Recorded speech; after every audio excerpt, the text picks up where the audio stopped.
Judul materi kita pada kesempatan ini adalah Al-Muhafadzah ala Ruhi Ramadan. Kita berupaya bagaimana menjaga semangat dan spirit Ramadan. Alhamdulillah sudah kita laksanakan rangkaian ibadah selama bulan Ramadan dan kita senantiasa berharap mudah-mudahan semuanya diterima oleh Allah Ta'ala. Apa fungsi dan urgensi kita menjaga spirit Ramadan? Kenapa kita harus selalu menjaganya? Ini ada beberapa alasan yang perlu untuk senantiasa menjadi renungan bagi kita semuanya. Yang pertama adalah bahwa wulidna alal fitrah. Kita semua dilahirkan oleh ibu kita masing-masing dalam keadaan fitrah. Sebagaimana hadis yang sangat kita hafal, hadis riwayat Bukhari, kullu mauludin yuladu 'alal fitrah, bahwa setiap bayi yang lahir itu dalam keadaan fitrah. Fa abawahu yuhawwidanihi aw yunassiranihi aw yumajjisanihi. Maka kedua orang tuanya lah yang bisa merubah kondisi fitrah, kondisi Islam itu menjadi Yahudi, Majusi ataupun Nasrani. Ibnu Hajar dalam kitab Fathul Bari menjelaskan bahwa makna fitrah dalam konteks hadis ini adalah Islam.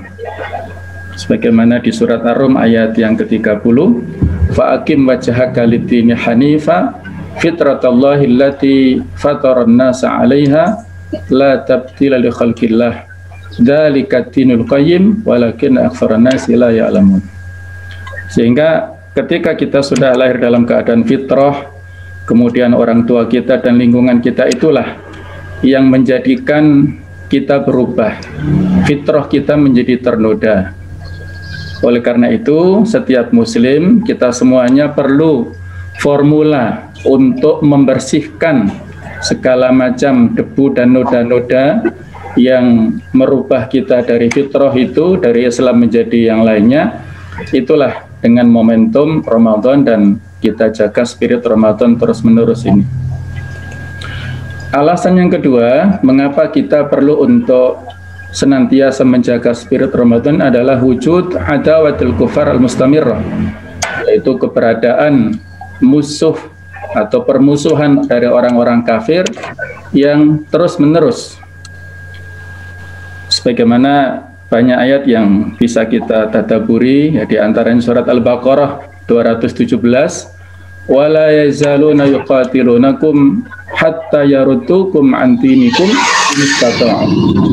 Dan orang-orang kafir itu senantiasa memerangi kalian, berusaha untuk menjadikan hatta yaruddukum, memurtadkan kalian, an dinikum, dari agama kalian, istata'u, jika mereka mampu. Al-kufru millatun wahidah. Kekufuran itu adalah agama yang satu. Semuanya ketika berhadapan dengan kita umat Islam, mereka bersatu padu. Jami'a wa qulubuhum syatta. Walaupun mereka seolah bersatu, sementara hati mereka sebenarnya bercerai-berai. Sehingga dengan adanya upaya mereka menyerang kaum muslimin di segala sisi, bukan hanya militer, ekonomi, budaya, dan politik, tapi juga apa yang merusak jiwa dan hati kaum muslimin. Seperti di dalam materi Ghazal Fikri, ya, ada fashion, food, seks, song, drug, dan sebagainya, maka harus selalu kita waspadai bersama.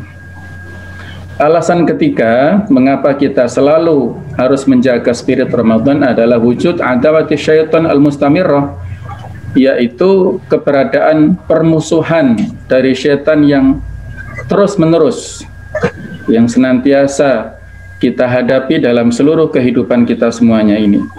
Di surat Fatir ayat yang ke-6, Allah Ta'ala mengingatkan kepada kita semua, inna syaitana lakum adu, sesungguhnya syaitan bagi kalian itu adalah musuh.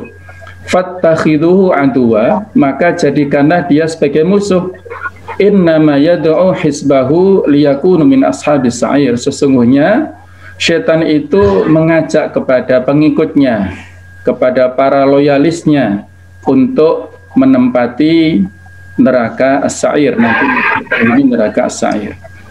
Di surat Al-A'raf ayat ke-16-17 itu bisa kita baca bagaimana iblis bersumpah di hadapan Allah Subhanahu wa taala Qala fa bima aghwaytani la aqudanna lahum siratakal mustaqim. Iblis berkata kepada Allah, fa bima aghwaytani, karena engkau telah menyesatkanku ya Allah, la aqudanna lahum, pasti benar-benar aku akan sesatkan mereka dari siratakal mustaqim, dari jalanmu yang lurus.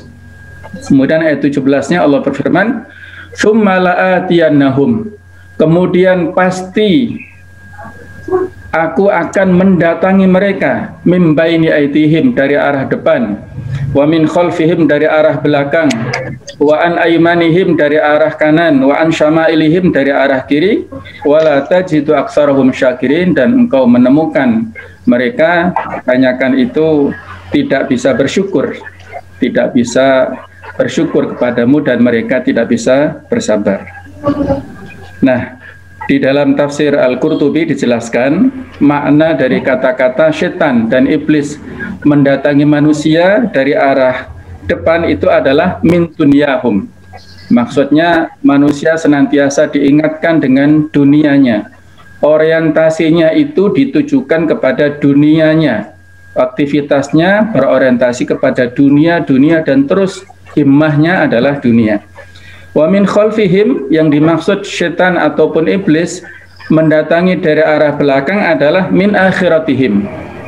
Kita dilupakan terhadap akhirat kita. Manusia dilupakan dengan orientasi tujuannya adalah akhirat.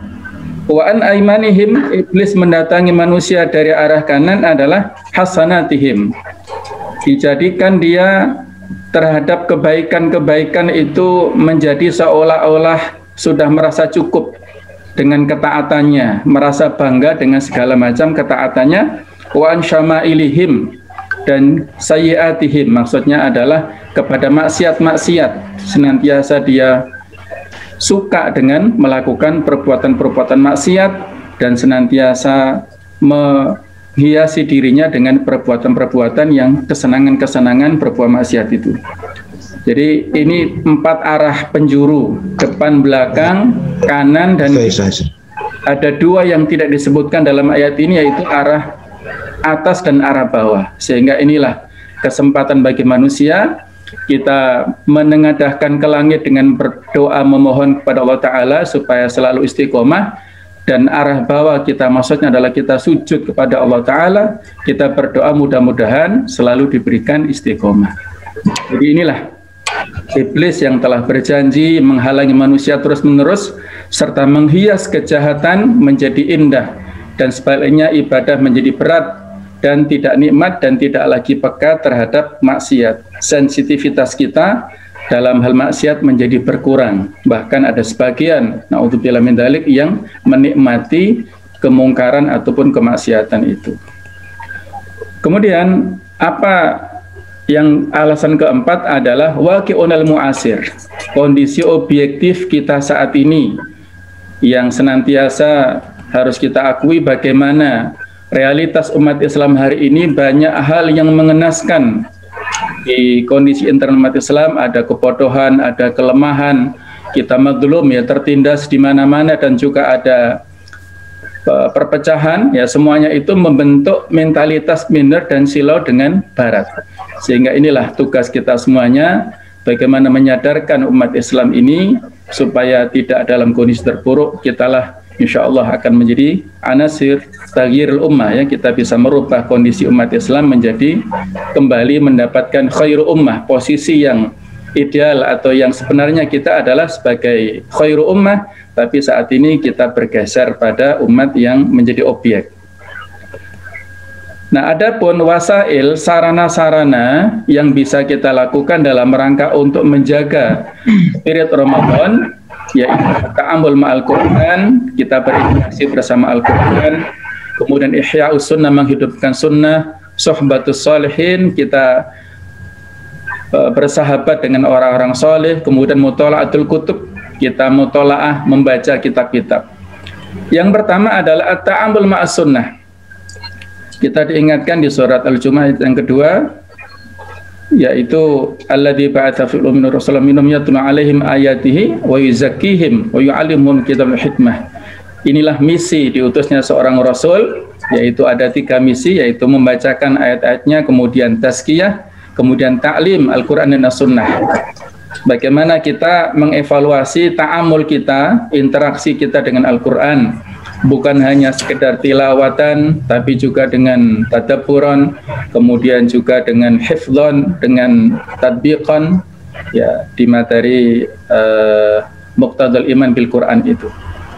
Kemudian sarana yang kedua yang bisa kita lakukan adalah dengan ihya'us sunnah, menghidupkan sunnah, baik itu ibadah-ibadah nawafil seperti saum, kemudian sholat rawatib, sholat duha, atau amalan sunnah apapun yang bisa kita hidupkan, yaitu terutama nutrisi paling besar bagi hati kita, yaitu qiyamul lail, kemudian adkarus sabah wal masa, itu al-ma'furat, istighfar.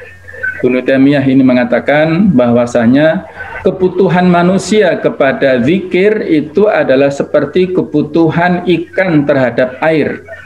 Bagaimana ikan tidak bisa hidup tanpa air, maka seperti itulah seharusnya kita.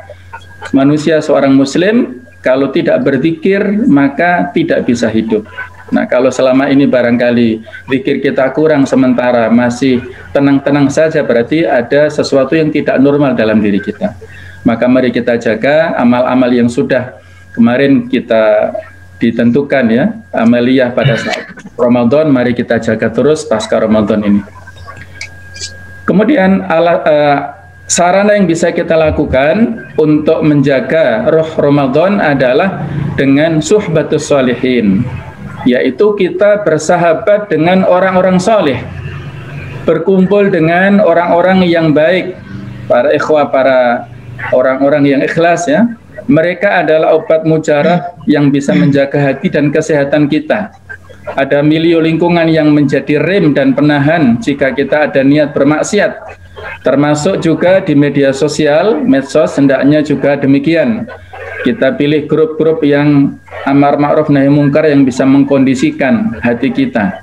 Dalam hadis dikatakan al-mar'u ala dini khalilihi falyandur ahadukum man yukhalil. Seorang itu tergantung pada kawan dekatnya, maka hendaklah kita lihat bagaimana agama dan tradisi kawan-kawan kita.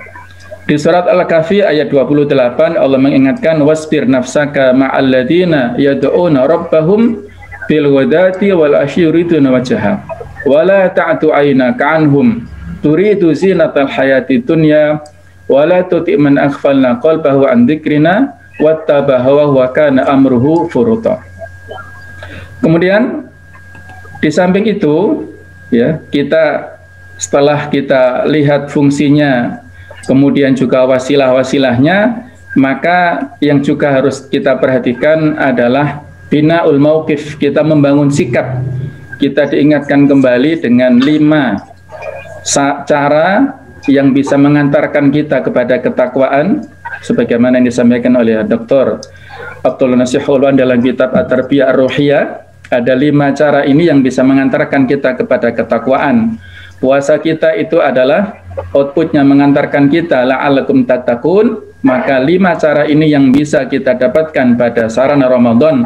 Ini harus kita jaga terus-menerus, apakah dengan muraqabah, merasa diawasi Allah Ta'ala, dengan muahadah, senantiasa mengingat perjanjian kita dengan Allah Ta'ala, dengan muhasabah, mengevaluasi terus-menerus, kemudian mujahadah, bersungguh-sungguh dan optimalisasi, ataupun juga dengan mu'aqabah. Insya Allah sudah sangat kita fahami, ya.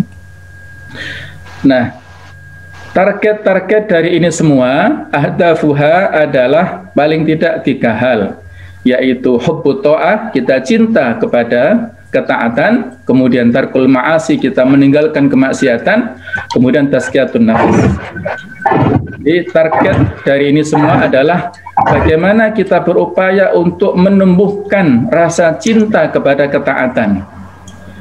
Para ulama mengatakan inna min alamati qabulil hasanah al-hasanah ba'daha. Sesungguhnya tanda diterimanya amal kebaikan kita adalah kebaikan yang sesudahnya dan yang sesudahnya. Kalau kita optimis yakin bahwasanya qiyamul Ramadan kita itu diterima, maka mari kita lanjutkan dengan qiyamul lail pasca Ramadan.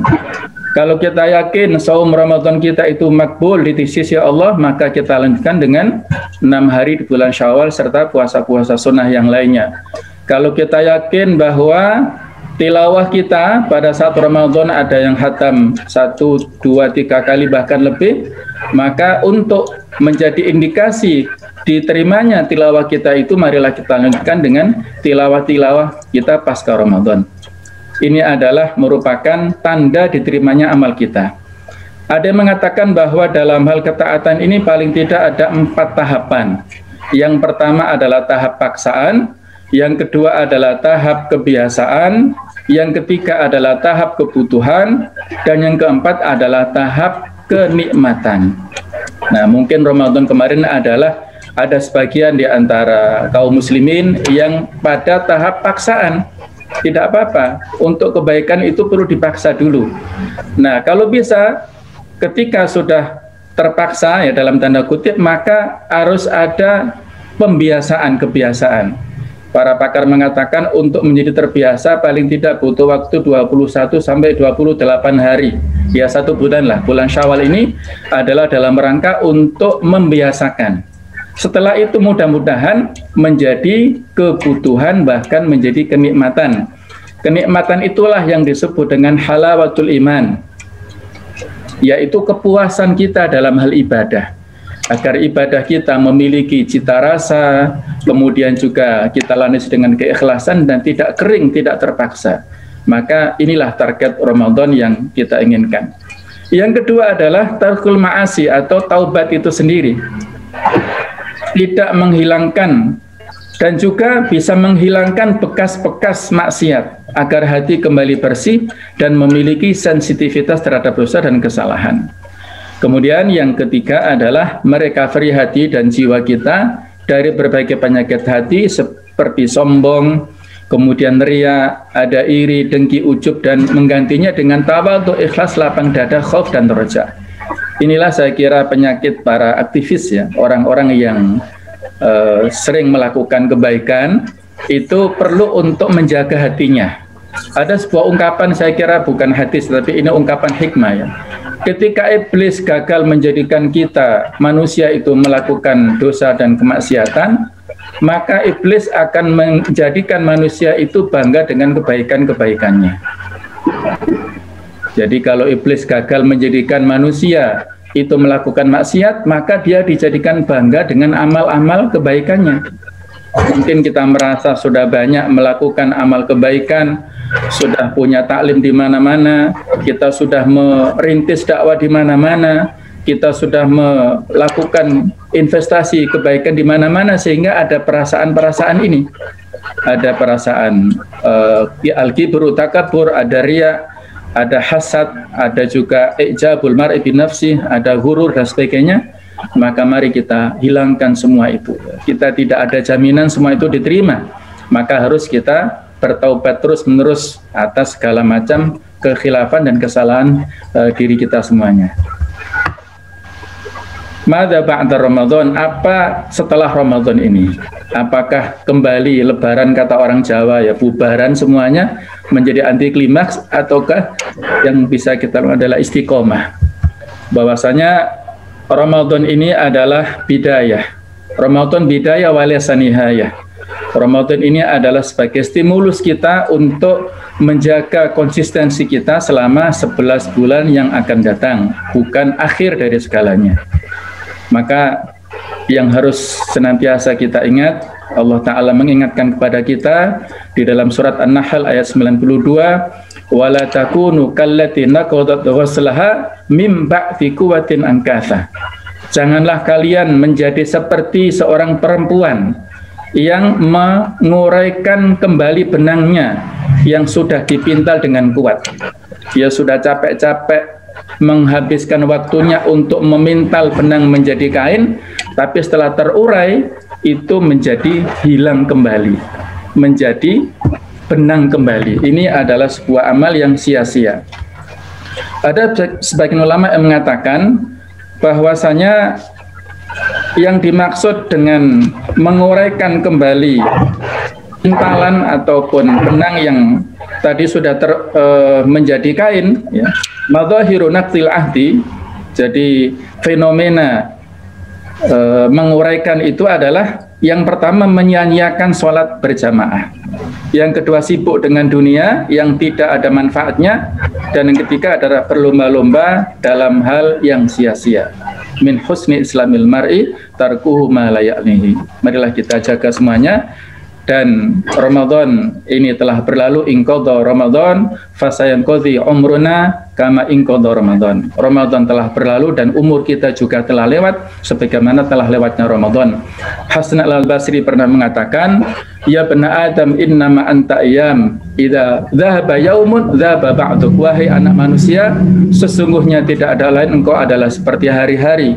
Kalau satu hari lewat, maka engkau telah lewatlah umurmu. Kita tidak bisa mengembalikan, jangankan satu hari, 1 jam pun kita tidak bisa, 1 menit pun, 1 detik pun tidak bisa kita kembalikan waktu yang telah lewat.